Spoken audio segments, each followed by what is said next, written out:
Wait just a minute. Those are some words that I find myself saying very sternly sometimes to my little 1-year-old, whose patience is sometimes like the size of a penny. There's no time to wait, Dad. I can't. I got to get there now, because if I don't, who knows what's going to happen? And so Lorelei squirms, and she arches herself in all kinds of different directions and ways until you finally put her down and she can move around a little bit.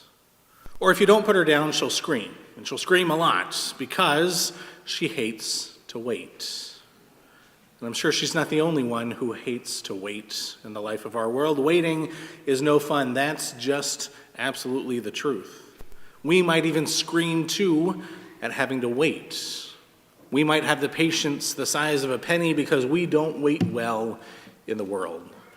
Think about it. We've got Google, and we've got Bing, and Facebook, and Twitter, and Instagram, and some other things that I probably don't even know of in our pockets, so that when we see the news article or the status update or the fashion faux pas or the word of our next mass shooting or the latest allegation of sexual harassment, we see it right there at our fingertips minutes even after something happens.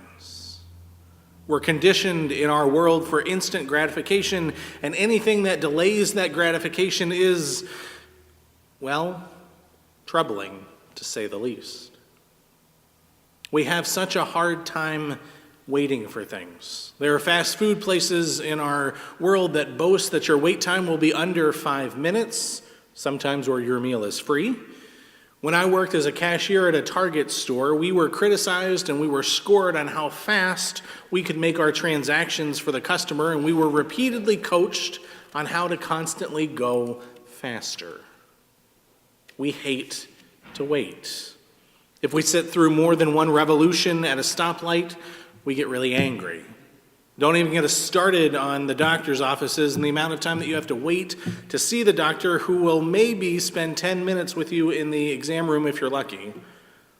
We hate waiting for grades from professors or teachers. We hate waiting for test results or lab work. Maybe we even hate waiting through church or these long sermons like the one I'm preaching now. But don't just take my word for it, though.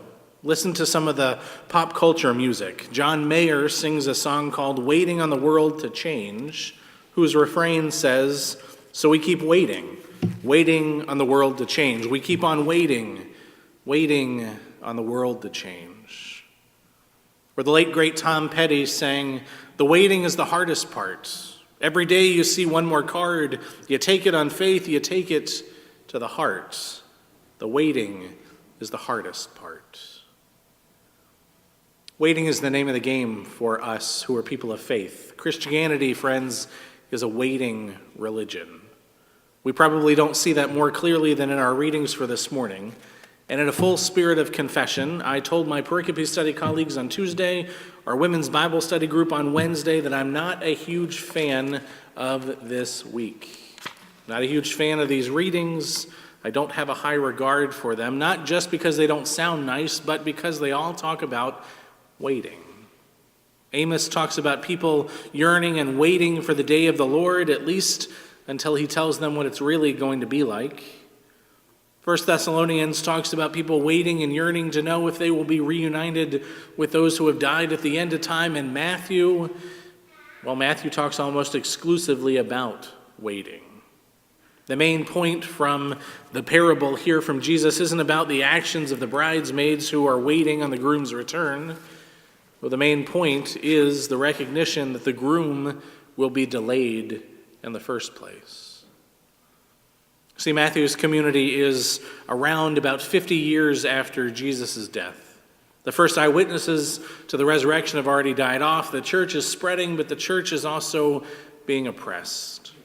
The temple is destroyed, and the temple is the place where God is thought to be and to dwell. And if that's gone, then where is God? Where is Jesus? The waiting is the hard part. We're coming up on the season in the life of the church that asks us to wait and to keep watch expectantly for Jesus. We know that season is Advent, which begins for us in the beginning of December, and it usually lasts for 4 weeks. But up until the 1300s, the season lasted for 7 weeks, and if we go by that calendar, then today would be the first Sunday in Advent. Fitting in some sense for the readings that we get this morning and the message for waiting on Jesus. Jesus tells his disciples and us this morning about the kingdom of heaven that is like this group of 10 bridesmaids who are waiting for the arrival of the bridegroom. We sometimes get the thrust here of the parable. 5 of the bridesmaids are ready and prepared for his arrival and are waiting, and that's symbolized by the oil that they brought along with them in flasks. And 5 are foolish or not prepared, for they have no extra oil with them. The bridegroom is delayed for a long time, and they all get tired and they all fall asleep. Finally, by about midnight, the call comes that the bridegroom is finally on his way. The 5 prepared bridesmaids wake up, they get their lamps ready, but the 5 unprepared bridesmaids have their lamps out because they don't have any oil left. They didn't account for a delay of the bridegroom. They thought he should be when he should be.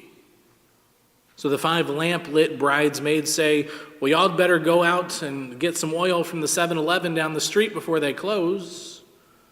And so they go, and the bridegroom comes, and he takes the 5 prepared bridesmaids with him into the house, and the door closes, not letting the 5 unprepared bridesmaids come in when they get back from the store. It's a curious parable for sure. It's fraught with all kinds of language that we don't like to hear, especially when we identify with the bridesmaids who get the door shut in their faces. But as I said before, the waiting is really the end game. The waiting and the anticipation that the bridegroom will be delayed. How do we keep watch? How do we wait in the meantime? What we know of waiting in our world can be broken down probably into positive things and not so positive things. The positive things that we wait for are things like babies to be born, or an acceptance letter from college, or to close on the house of our dreams. The challenge of this parable on those times of positive waiting is to help ourselves slow down to see the blessing in those moments of anticipation. Once the baby is here, once the acceptance letter comes, or we get the keys to the house, then life takes on new timing and a new hectic reality. But can this period of waiting be seen more as a gift rather than something that we have to do or that makes its own challenges for us? If in the waiting for the positive things, maybe that preparation can help us with the patience we need in other areas of our lives. Now, when the thing that we wait for is not so positive, like the doctor's report that isn't so good, or the layoff from our job, or the repossession of our car because we couldn't make that payment, well, the waiting in those times is especially harder. It's even harder when there's this sense of delay. You know that any of those things will happen, but you don't know when any of those things will happen, but you have an idea that it in fact will. Jesus' parable suggests for us that in these moments of waiting, the good news is that we don't wait alone. The 5 bridesmaids with no oil did run out of oil, and they didn't bring any extra along. They didn't anticipate the delay. But equally disappointing in our reading is how the 5 bridesmaids who did prepare in a different way wouldn't share with the other 5. Why is it that we assume automatically that we won't have enough? You know, they could just double up. 2 people to 1 lamp would be fine. You could still see in that instance. Can we learn from these 2 groups that no one has to wait alone? We can wait together so that no one will experience the isolation of a closed door in the face. In fact, I think that's the giftedness of this place that we call Peace Evangelical Lutheran Church. It's no secret that there are lots of people who are disinterested with organized religion these days. So maybe we here in this place can offer them a community right here. The opportunity is that we can offer ourselves to be a genuine, honest community to others who feel more and more and more isolated in the various places they go. We can offer ourselves as a community that celebrates together, that slows down to wait together, that embraces even the messiness of life together.